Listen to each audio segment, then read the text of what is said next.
Ngayon ko lang napansin ito, wala na pala nakatira.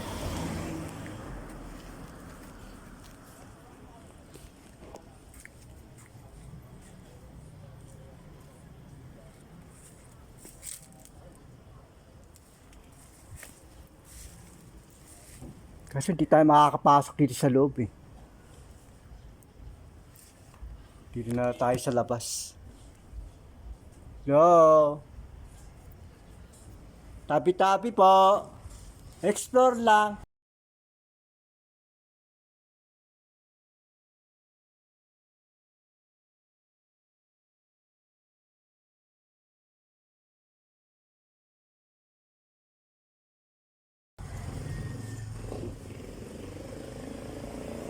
Magparamdam ka nga. Kaya magpakita ka. Kaya magpagalaw ka ng mga bagay o gumawa ka ng ingay. Explore lang.